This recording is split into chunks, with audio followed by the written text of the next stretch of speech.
Perbarui selalu kapalmu, rawat jaga baik-baik, dandani kapalmu, fa innal bahra amiq, karena sesungguhnya lautan ini sangat dalam. Satu bahasa yang indah dari tamsil terhadap kehidupan. Perbaiki kapalmu karena lautan ini sangat dalam. Artinya jaga baik-baik hatimu, pelihara iman dan keyakinanmu, karena hidup ini bagaikan gelombang lautan. Tempo-tempo air tenang, tempo-tempo ombak menggila dan menggunung. Jaga iman baik-baik karena hidup penuh dengan cobaan dan ujian.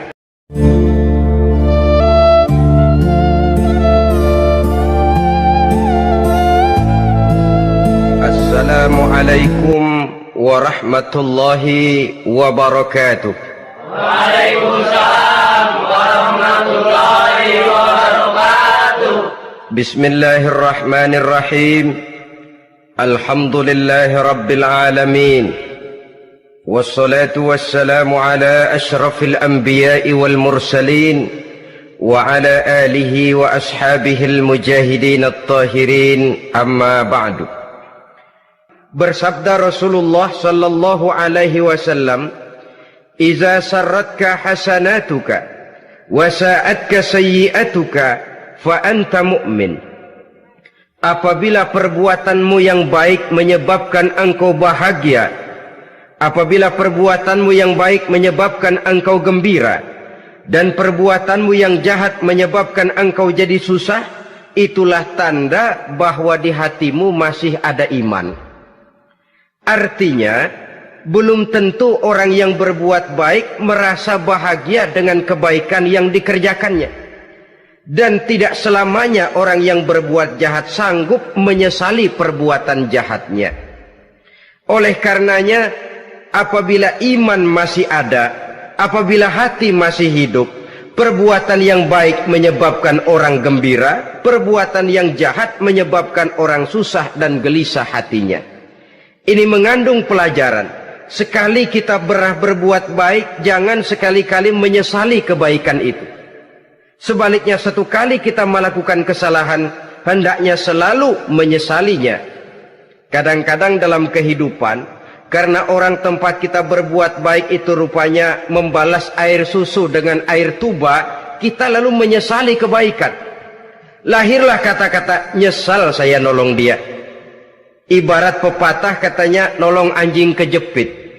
Waktu kejepit setengah mati kita tolongin, begitu selesai dia dari kejepitnya malah kita digigitnya.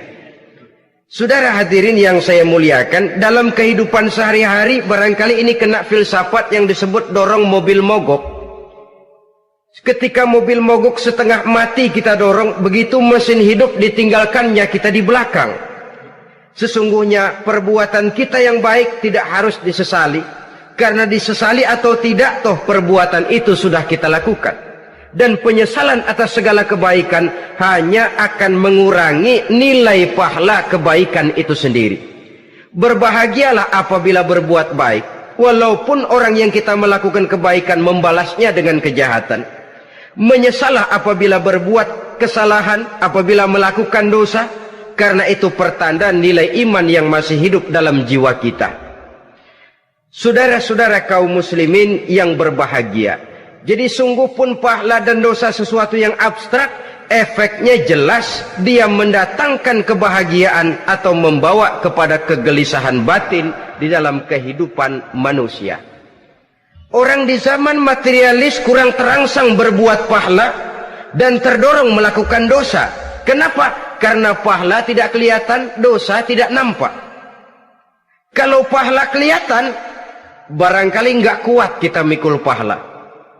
Kalau dosa benjol, umpama tiap bikin dosa palanya benjol, barangkali sudah nggak karu-karuan kepala kita. Baik pahala, baik dosa, sesuatu yang tidak nampak oleh pandangan mata zahir, tapi yang punya efek dalam kehidupan ini. Orang yang banyak pahalanya dengan orang yang banyak dosanya, kalau dia berjalan barangkali sulit kita membedakan. Tapi efeknya dalam kehidupan ini jelas adanya. Sesuatu yang bernama pahala kita perlukan, karena hidup tidak berhenti hingga di sini. Sesuatu yang bernama dosa harus kita hindarkan, karena ada kelanjutan sesudah hidup yang sekarang ini, kehidupan dari satu pertanggungan jawab.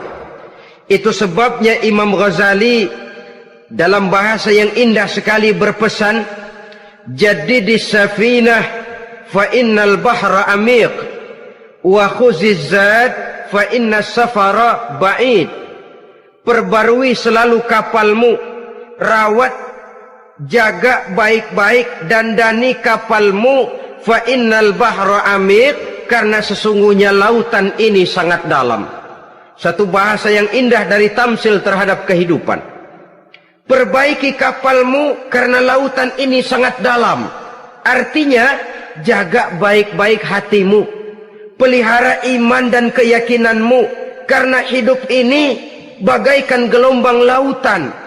Tempo-tempo air tenang, tempo-tempo ombak menggila dan menggunung.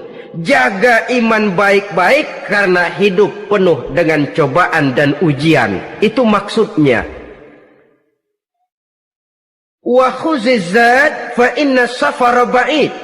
Dan bawa bekal yang banyak karena perjalanan hidup ini sangat panjang. Perjalanan ini sangat jauh. Kita kalau pergi keluar kota tentu saja membawa bekal. Makin jauh kota yang akan kita tuju, makin banyak bekal yang harus kita bawa. Alangkah sengsaranya manusia apabila dia akan pergi ke satu kota yang jauh, modalnya cuma nekat. Bagaimana nanti di sana sajalah. Tidak membawa bekal sebagaimana yang sewajarnya. Hal yang semacam ini senangnya sih belum tentu, keblangsak dan susahnya sudah kebayang. Itu dalam kehidupan di dunia ini. Bagaimana kalau sudah bicara tentang kehidupan yang akan datang? Karena sesungguhnya hidup ini merupakan satu perjalanan yang sangat panjang. Sejak kita tinggal di alam arwah, pada saat jasad belum lagi diciptakan Allah, ruh sudah diciptakannya lebih dahulu. Sampai kemudian kita pindah ke alam rahim, alam kandungan ibu, untuk kemudian berpindah kepada kehidupan dunia. Dari dunia ini kita pindah ke alam barzakh.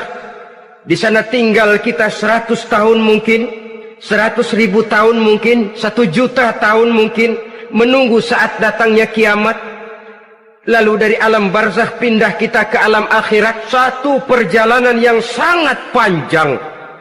Alangkah malangnya, alangkah sengsaranya jika tahu kita begitu panjangnya perjalanan hidup ini, tidak ada bekal yang kita bawa.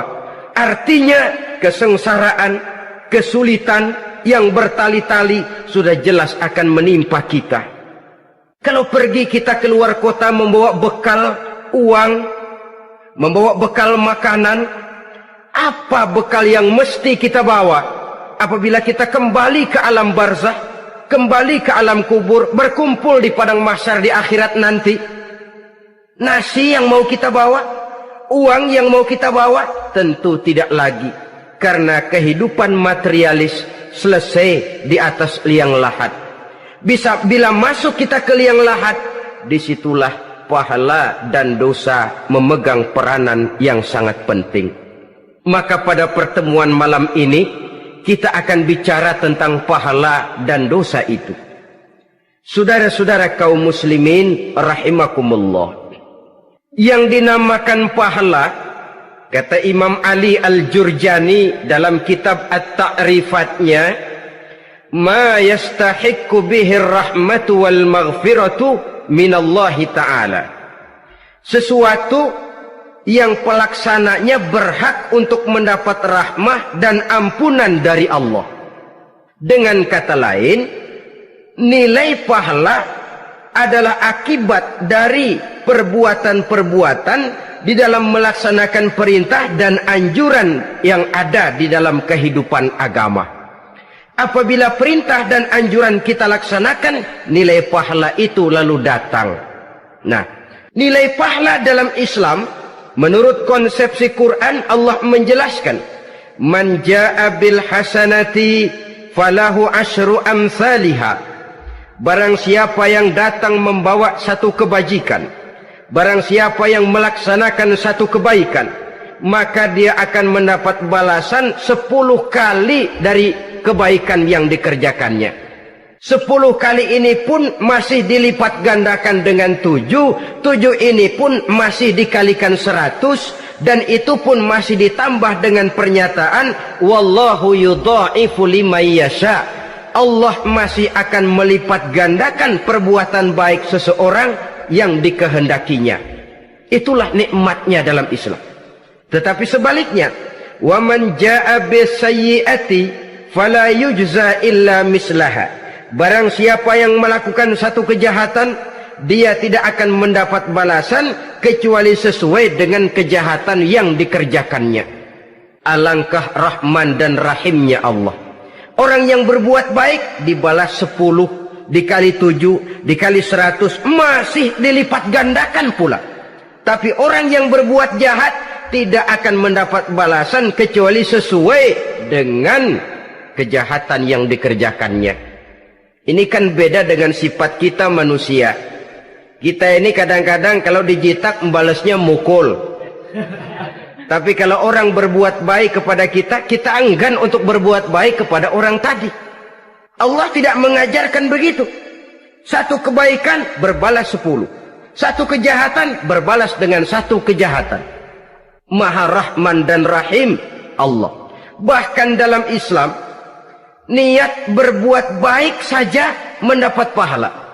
Sedangkan niat berbuat jahat belum ditulis merupakan satu dosa sampai kejahatan itu dikerjakan oleh orang yang niat tadi.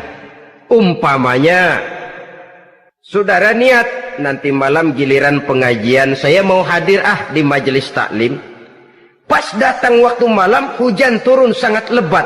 Saudara berhalangan datang ke majelis taklim, saudara sudah mendapat pahala niat. Tapi saudara niat, nanti malam kalau turun hujan, saya mau bongkar rumahnya si fulan, saya mau curi seluruh harta bendanya. Ternyata malam saudara tidak mengerjakan perbuatan itu belum ditulis dosa sampai perbuatan itu benar-benar dikerjakan. Tapi lalu jangan macam-macam. Kalau begitu niat aja yang baik, biar nggak usah dikerjain.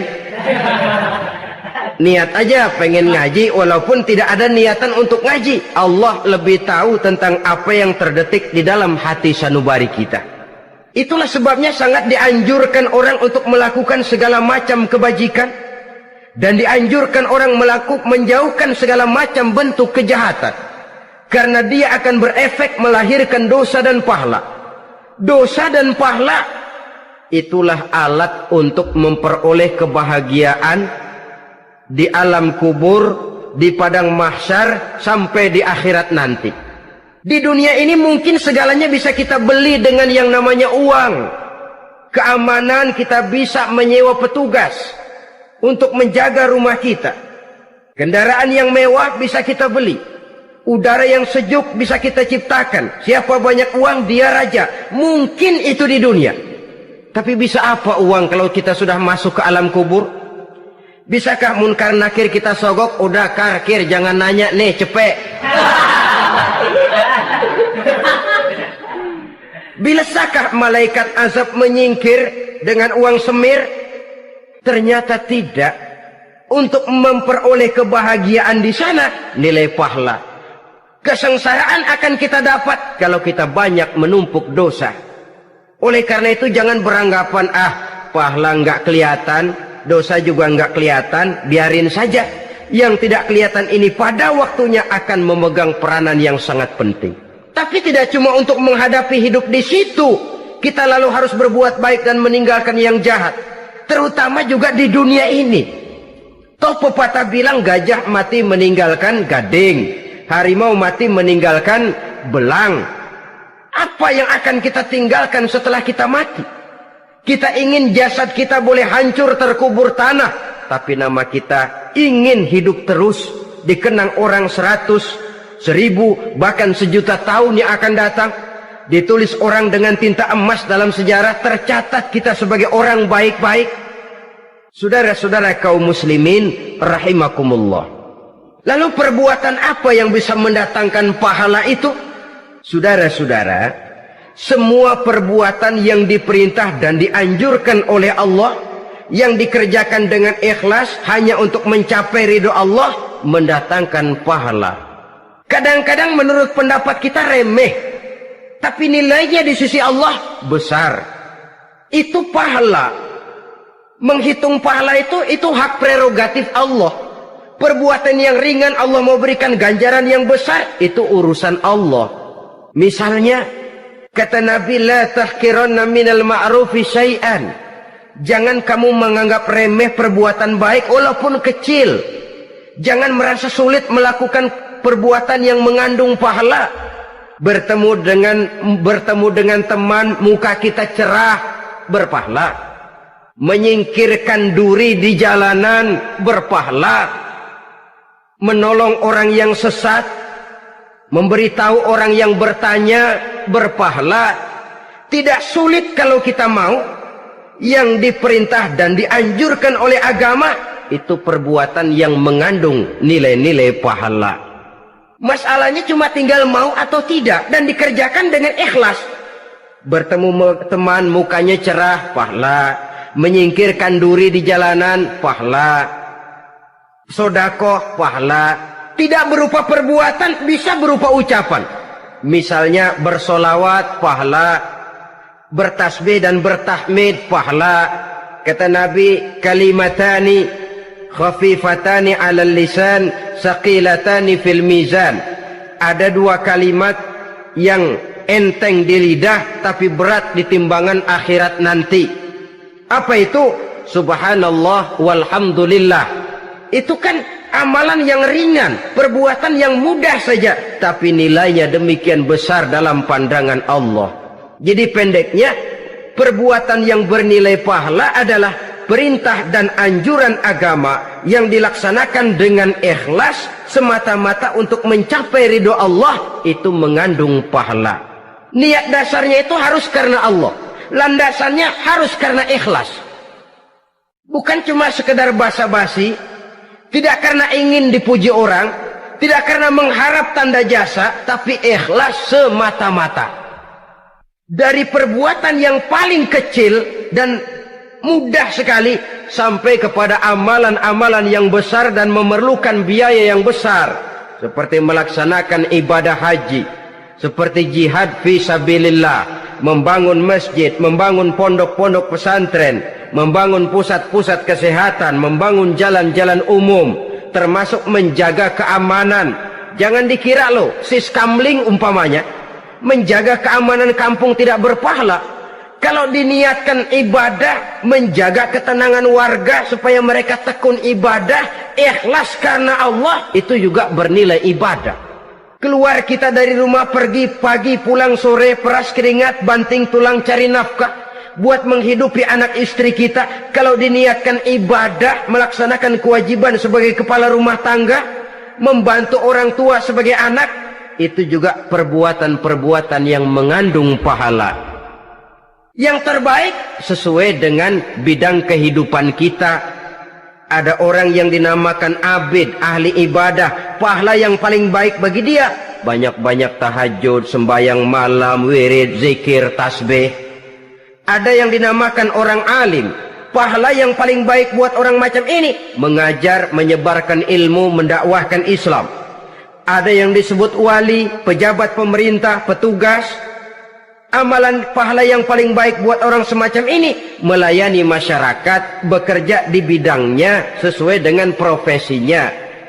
Saudara hadirin yang saya hormati, jadi dengan demikian, perbuatan-perbuatan yang mengandung nilai-nilai pahala ini, bisa perbuatan yang menurut kita kecil namun punya nilai besar. Apalagi perbuatan besar dengan biaya yang besar, tentu makin besar juga pahala yang disediakan oleh Allah Subhanahu wa ta'ala.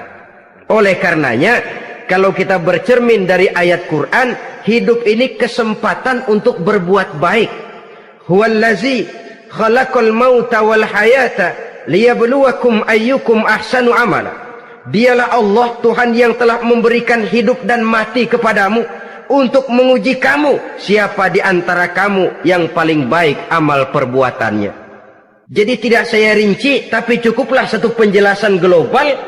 Perbuatan yang berpahala adalah perbuatan melaksanakan perintah Allah atau anjuran Allah dengan dasar ikhlas, dengan tujuan untuk mencapai ridho Allah semata-mata. Lalu apa perbuatan yang mengakibatkan dosa itu? Saudara-saudara, dosa lahir akibat melakukan larangan Allah atau mengerjakan yang dicelaknya. Nah, para ulama ada yang membagi dosa itu menjadi dua bagian. Ada dosa-dosa kecil, ada dosa-dosa besar. Tetapi sebenarnya ditinjau dari segi hakikatnya, kalau sudah melakukan satu kesalahan yang mengakibatkan dosa, jangan dilihat besar dan kecilnya, tapi kepada siapa dosa itu kita kerjakan. Sebab kalau dosa kita anggap satu yang kecil, orang akan terangsang untuk mengerjakan yang kecil-kecil saja. Sehingga dengan demikian, yang kecil pun akan menjadi besar kalau ditumpuk-tumpuk. Sedangkan yang besar bisa saja menjadi kecil kalau selalu diiringi dengan permohonan ampun kepada Allah.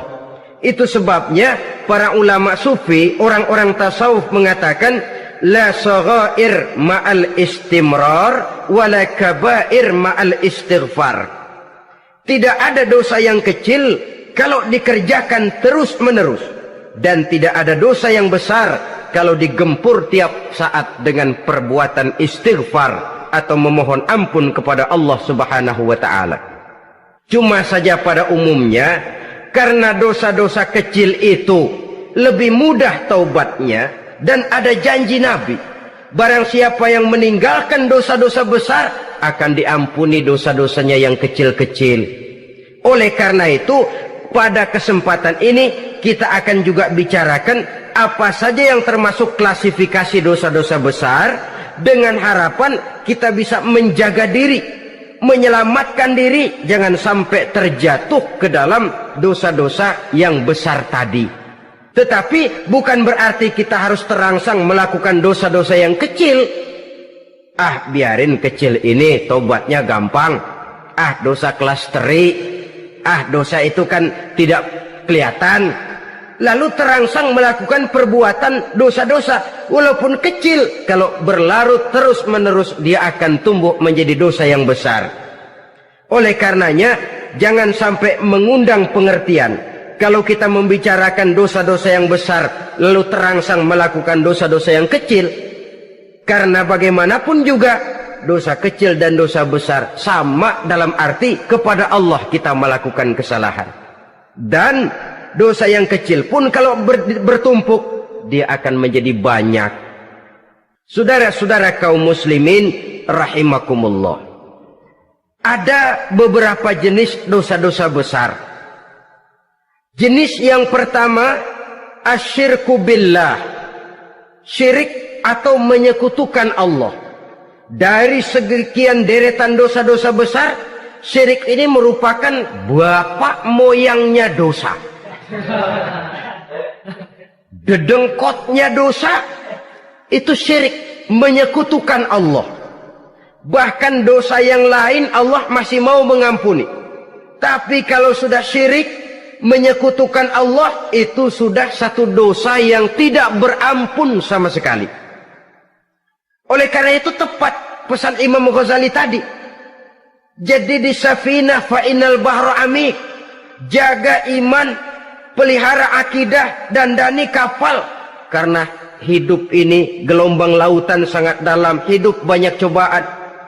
Di dalam hidup di zaman sekarang ini, saudara bisa perhatikan, di mana tensi ekonomi tinggi, lapangan kerja sulit, persaingan hidup makin tajam, sifat egois dan individualis tumbuh di mana-mana, rasa solidaritas sosial menurun, sifat gotong royong musnah, orang mudah potong kompas, potong jalan, ingin cepat kaya, ingin cepat naik pangkat, ingin dapat kedudukan. Kadang-kadang akidah pun terjual, akidah pun musnah, jatuh ke jurang syirik pun tidak jadi soal. Itu yang kita khawatirkan. Kalau dosa-dosa yang lain Allah masih mau mengampuni, tapi kalau sudah jatuh kepada syirik, Allah sama sekali tidak akan memberikan ampun. Dalam kaitan dengan ini barangkali tepat sinyalemen Imam Ali itu. Andai kata kemiskinan merupakan satu kepribadian, saya akan membunuhnya lebih dahulu. Artinya memang kemiskinan ini sering mendorong orang kepada jurang kemusyrikan. Tidak tahan menghadapi godaan perut akibat tensi ekonomi yang tinggi, lapangan kerja yang sulit. Iman pun jadilah ditukar dengan 3 liter beras. Akidah pun jadilah dibarter dengan 3 bungkus supermi, dengan pakaian bekas, dengan obat-obatan. Tidak jadi soal baginya mengejar kebahagiaan yang relatif singkat dengan mengorbankan kebahagiaan yang abadi. Persis ibarat pepatah, nyari jarum kampak hilang.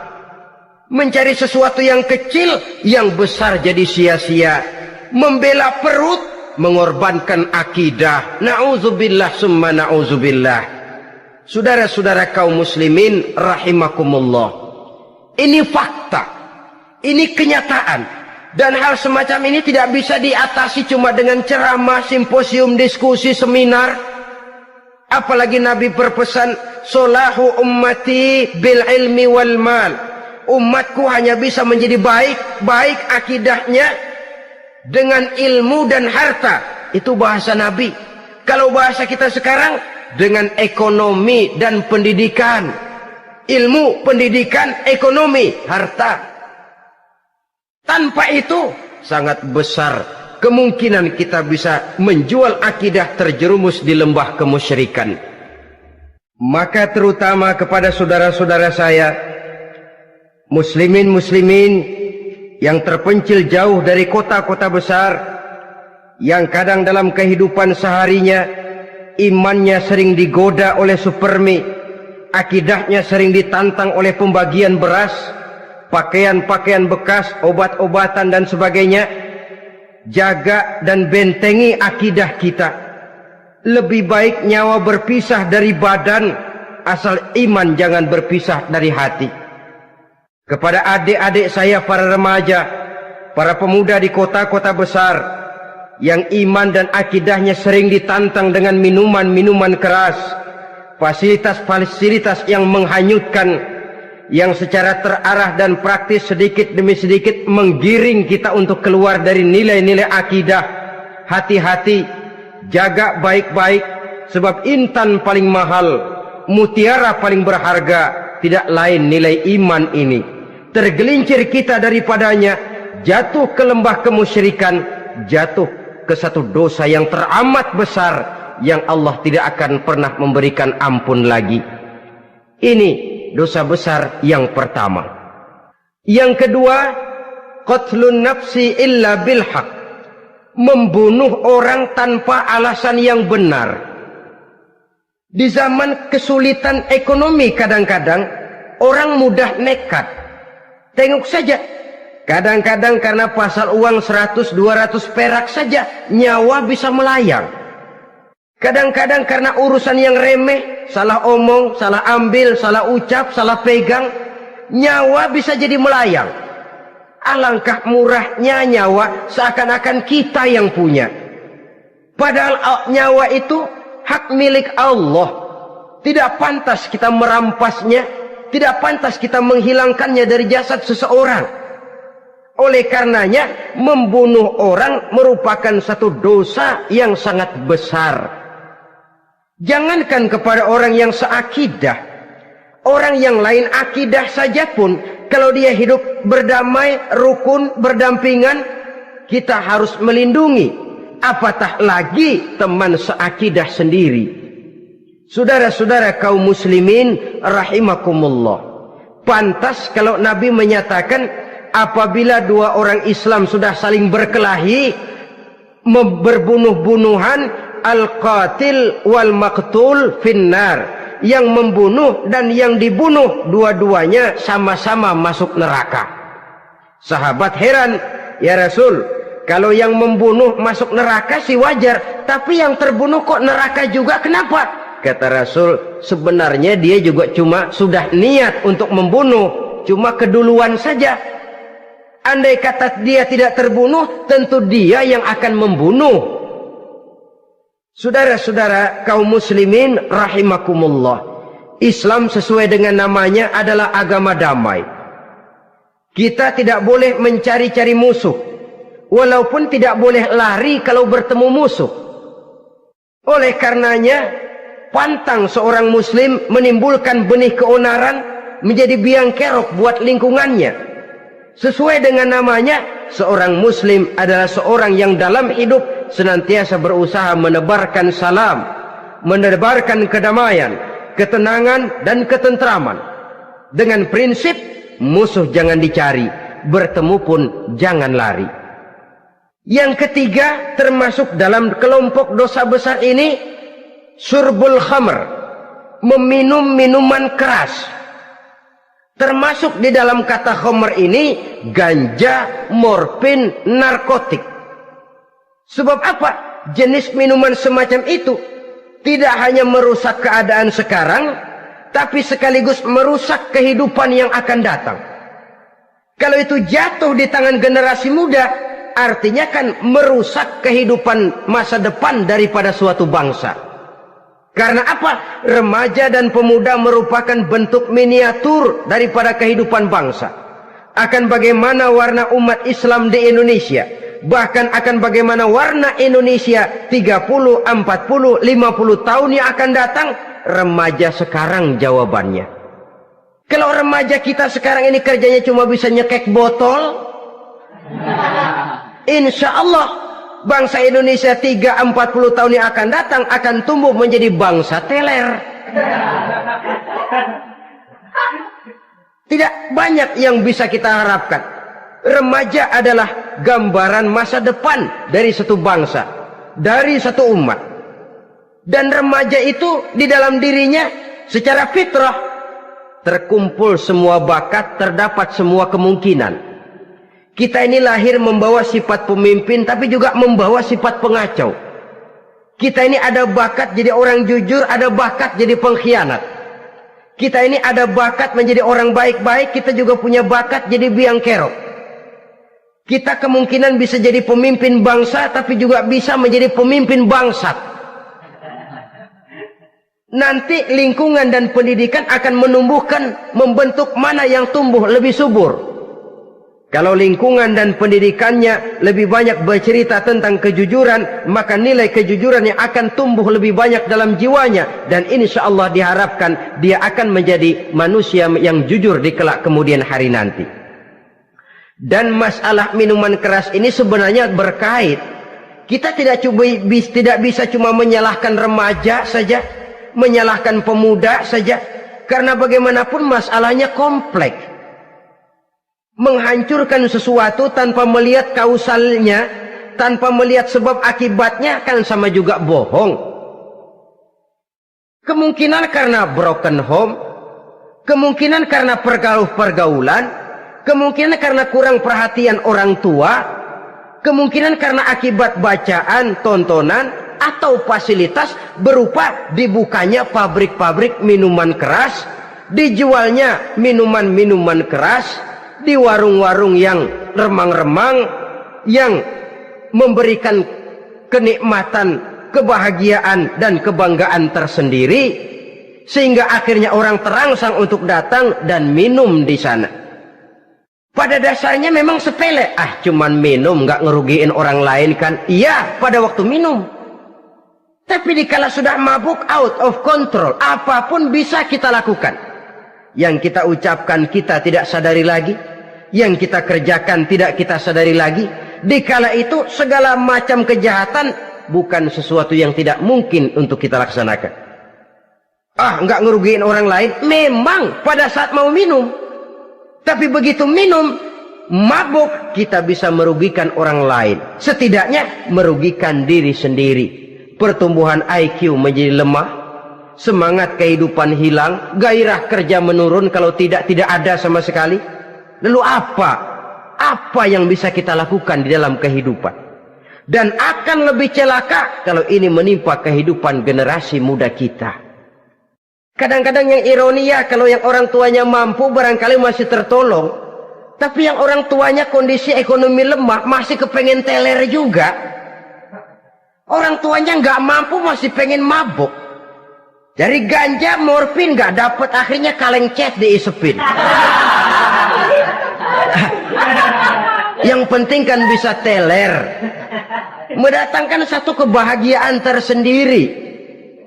Itu sebabnya memang satu kejahatan menurut teori polisi ya hanya bisa terjadi karena faktor N dan K, niat dan kesempatan. Niat ada, kesempatan ada, jadi orang jahat. Kurang salah satunya, biasanya kejahatan terbendung. Niat ada, kesempatan tidak ada, sulit berbuat jahat. Kesempatan ada, niat tidak ada, tidak mungkin orang jahat. Tapi yang paling dominan sebenarnya niat. Kalau niat sudah kuat, kesempatan bisa dicari. Kesempatan bisa diciptakan. Biar Hansip nongkrong, ditungguin lengahnya. Iya biarin. Jam 11 sampai jam 2, matanya melotot. Jam 3 dia mulai ngulet, ngempet. Nah, di saat itu saya masuk ke rumahnya. Kalau niat kuat, kesempatan bisa diciptakan. Dan kalau sudah niat, ini masalah hati. Kalau sudah masalah hati, menyangkut soal moral. Moral artinya sudah masuk kepada kehidupan agama. Saudara-saudara kaum muslimin rahimakumullah. Yang keempat yang termasuk jenis dosa besar, az-zina, perbuatan zina.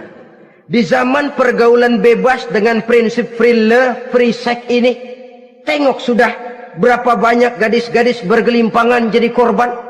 Berapa banyak bayi-bayi yang lahir ke dunia tanpa tahu kemana dia mesti memanggil bapak. Apakah deretan jumlah korban ini masih harus bertambah lagi? Paling tidak, biarlah yang sudah jadi korban, tapi jangan bertambah lagi hendaknya. Masing-masing kita berupaya menahan diri. Termasuk dalam kategori zina ini yang merupakan cabang-cabangnya liwat, homoseks, lesbian, masturbasi. Bahkan masturbasi itu termasuk jenis zina tangan. Dan itu juga merupakan satu dosa. Di samping dosa juga merusak diri. Karena bagaimanapun juga dia akan mengurangi kemampuan daya pikir seseorang.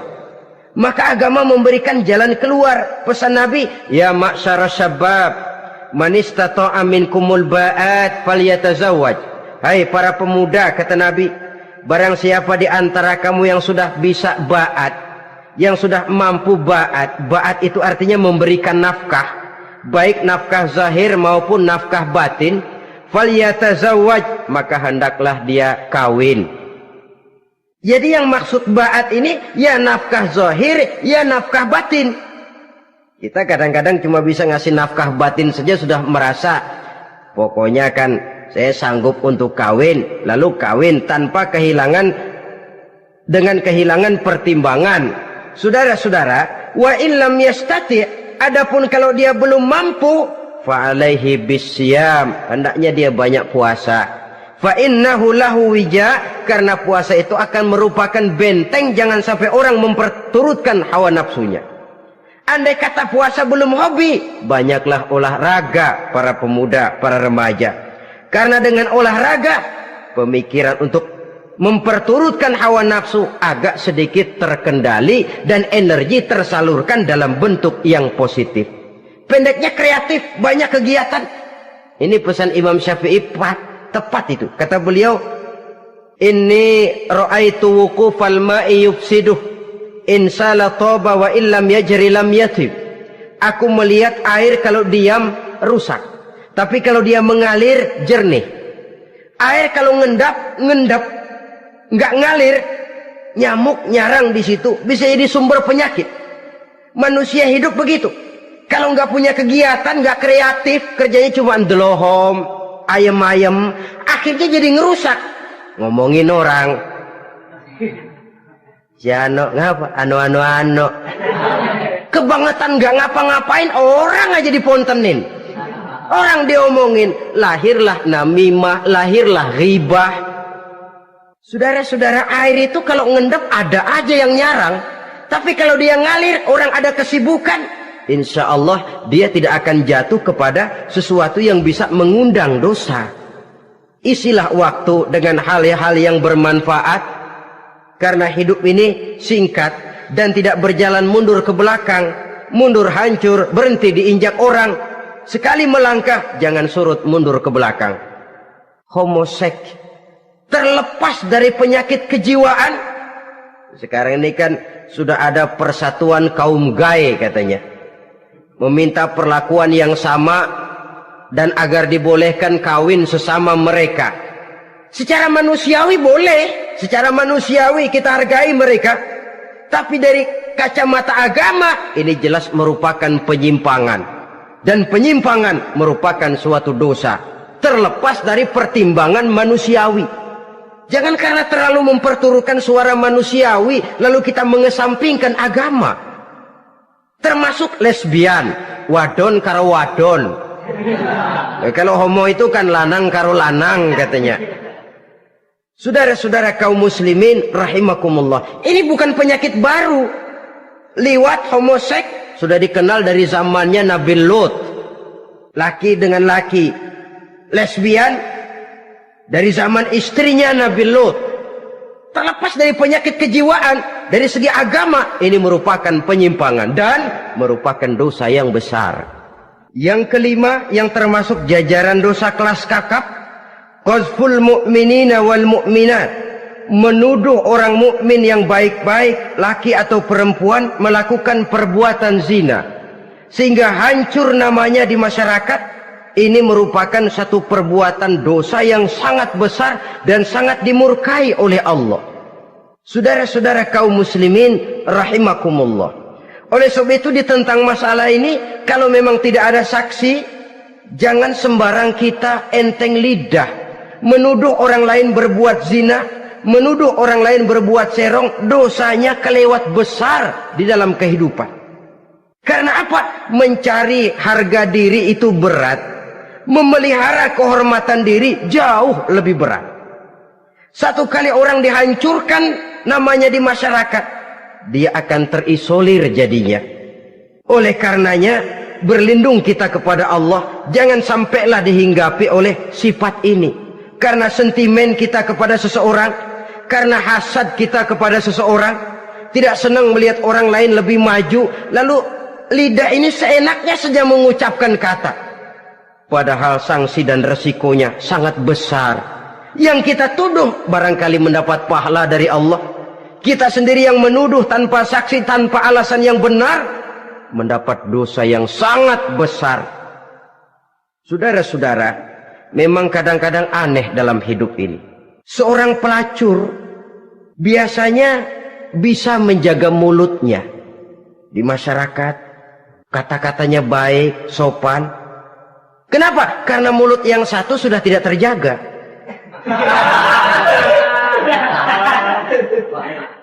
Kita kadang-kadang kehormatan bisa kita jaga, tapi mulut tidak terkontrol. Ngomong saenake dewe, bikin orang mangkel, kesal, fitnah sana, fitnah sini, menghancurkan nama baik orang, ngomongin yang macam-macam. Bagai-bagai macamlah caranya. Saudara-saudara kaum muslimin yang berbahagia. Jadi dengan demikian, menuduh orang lain berbuat zina, sedangkan orang itu tidak pernah melakukannya, ini termasuk satu dosa yang sangat besar di dalam kehidupan ini. Yang keenam, al-'aqu bil walidain, durhaka kepada ibu bapak. Seorang anak, bagaimanapun banyak nilai ibadahnya, banyak kebaikan di masyarakat, menyandang berbagai macam gelar, pangkat dan jabatannya tinggi, tapi kalau sudah durhaka kepada kedua orang tuanya, alamat hidup tidak lagi membawa keberkahan.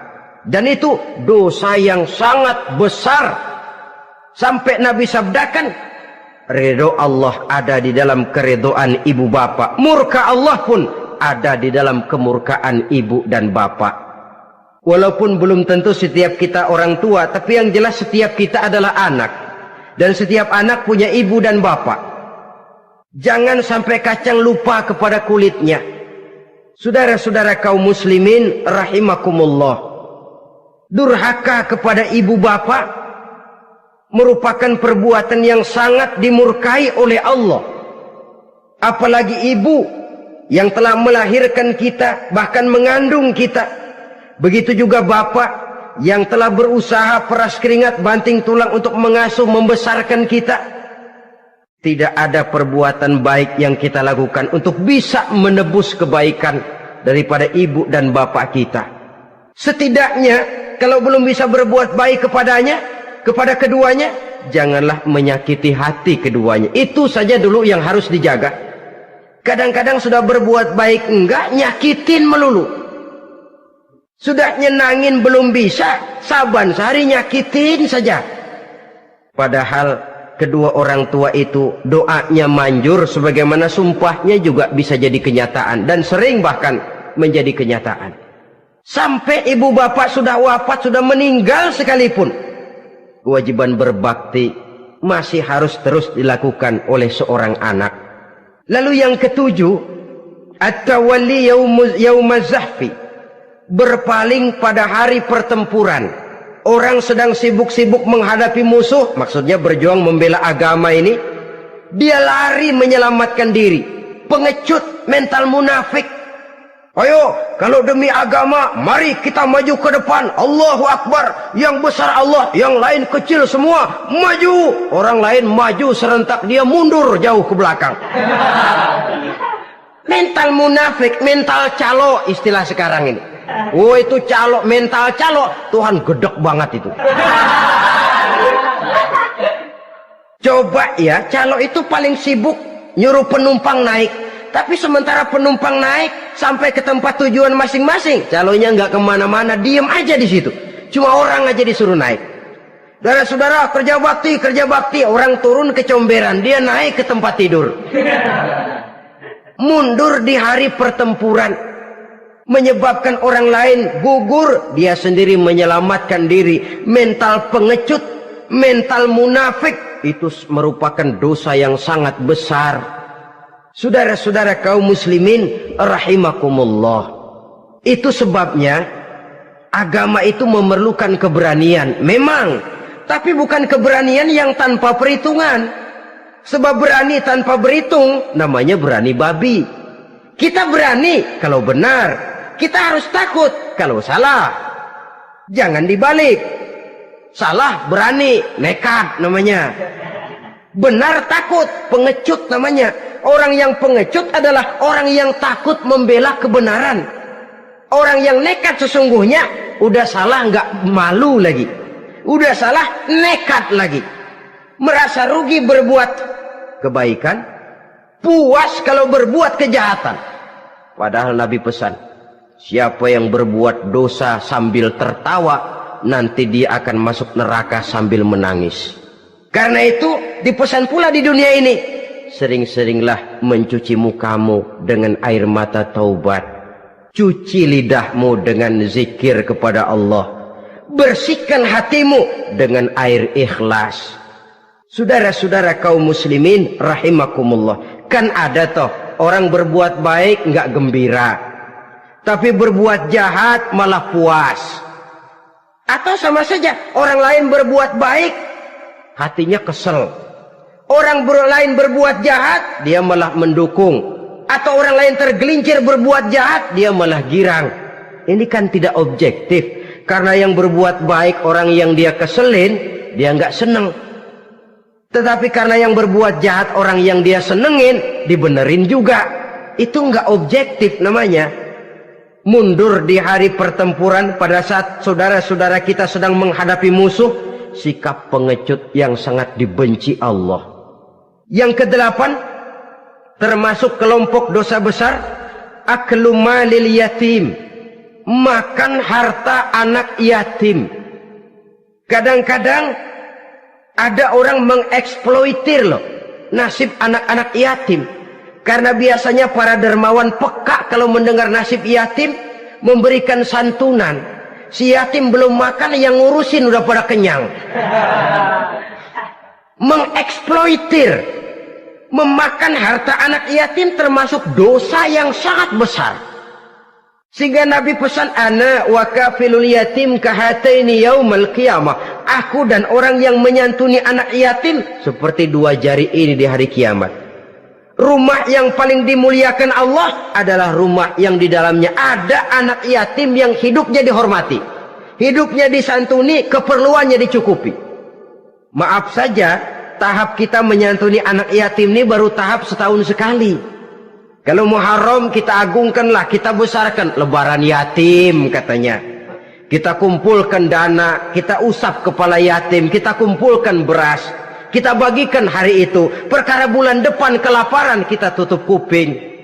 Perkara bulan berikutnya dia kelaparan, kita masa bodoh. Bahwa di bulan Muharram kita santuni yatim piatu itu sudah baik. Tapi akan lebih baik lagi kalau kita sanggup menjadi bapak asuh mereka, memikirkan sekolah mereka, ada kontinuitas. Kalau mereka diasuh oleh orang lain, lalu bertukar agamanya, berpindah akidahnya, kita ngomel habis-habisan. Tapi kita ada kemampuan, kita tidak mau berbuat semacam itu. Ya sama juga bohong namanya. Saudara-saudara kaum muslimin rahimakumullah. Orang yang menyantuni yatim mendapat pahala besar. Tapi orang yang mengkorup harta anak yatim, dosanya juga sangat besar. Berhati-hatilah kalau kita diberikan kepercayaan oleh masyarakat untuk mengurus anak-anak yatim. Karena pahalanya besar, resikonya juga besar. Yang kesembilan, syahadatuz zur, sumpah palsu. Sebab sumpah palsu ini menggunakan nama Allah untuk sesuatu yang tidak benar. Nama kita saja dibawa untuk yang tidak benar, kita jengkel. Nama kita dipalsukan untuk sesuatu yang tidak baik, kita kadang-kadang jengkel. Tidak puas jengkel, menuntut melalui saluran hukum. Kenapa? Nama saya dicatut. Bagaimana lagi kalau nama Allah kita pakai untuk bersumpah, sumpahnya palsu, menguntungkan kita, merugikan orang lain, Allah murka betul. Maka sumpah palsu termasuk deretan dosa-dosa besar. Apalagi yang ke-10, aklur riba, makan riba alias renten. Ini kan yang cepat mendatangkan uang. Kadang-kadang kalau yang bikin riba itu orang awam barangkali, ya masih kita maklumi. Kadang-kadang penyakit ini datang menimpa mereka juga yang kita kenal kebaikannya. Bahkan suka datang ke musola, rajin ke masjid. Kadang-kadang riba masih dimakannya. Karena cara cari duit paling enak, duit utuh tambahnya terus masuk. Na'udzubillah summa na'udzubillah. Itu yang diibaratkan dalam perjalanan Mi'raj waktu Nabi diperlihatkan neraka. Orang perutnya sebesar rumah dililit ular, diseret-seret itu hancur perutnya, dibulatkan lagi, diseret lagi, hancur lagi, dibulatkan lagi, terus menerus begitu. Dia berteriak, mengerang, mengeluh, mengaduh kesakitan. Nabi tanya, itu apa Jibril? Itu contoh dari umatmu yang suka makan riba Muhammad, makan renten. Saudara-saudara, ini kan mencekik leher orang. Orang sedang kesulitan, kelihatannya sih baik, menolong, tapi di belakang menolong itu nyekek. Di belakang nolong itu nyekek. Dan nyekek itu sebenarnya tujuan utamanya. Orang yang menjalankan riba pada dasarnya tidak punya peri kemanusiaan kok. Kalau dia kelihatannya mau menolong, kelihatannya motifnya mencari untung di belakang itu. Jauh dari kemanusiaan. Yang ke-11, saudara-saudara, termasuk jajaran dosa besar itu qat'ur rahim, memutuskan silaturahmi. Marah, hobi sama marah. Kalau 3 hari nggak marahan sama orang, ngebet palanya. Selalu nyari gara-gara. Kalau udah marah berlaku perpanjangan waktu. Tahun, 2 tahun, kadang-kadang seumur hidup. Saudara hadirin yang saya muliakan. Apalagi mengurangi timbangan termasuk kelas dosa besar. Makan suap termasuk dosa besar. Semir menyemir dosa besar. Apalagi bunuh diri. Nah ini, bunuh diri dosa besar. Kadang-kadang karena sulit nekat, daripada hidup susah mendingan mati sekali. Apa dikira kalau mati urusan selesai? Belum. Termasuk memotong anggota badan sendiri, dosa besar.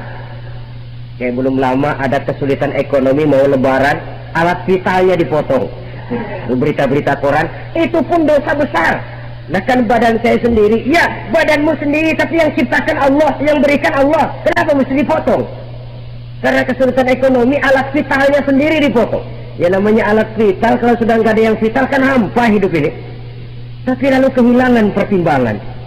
Saudara-saudara kaum muslimin, karena itu di hadapan segala macam kesulitan, jangan sampai kita kehilangan pertimbangan lalu terjatuh ke dalam dosa-dosa besar ini. Mudah-mudahan Allah selamatkan kita dari segala macam bentuk dosa besar, sehingga diampuni segala dosa yang kecil dan digerakkannya kita untuk hidup melakukan kebaikan yang membawa pahala yang sebesar-besarnya. Ini sajalah pertemuan kita saat ini. Terima kasih atas segala perhatian. Mohon maaf atas segala kekurangan. Wassalamualaikum warahmatullahi wabarakatuh.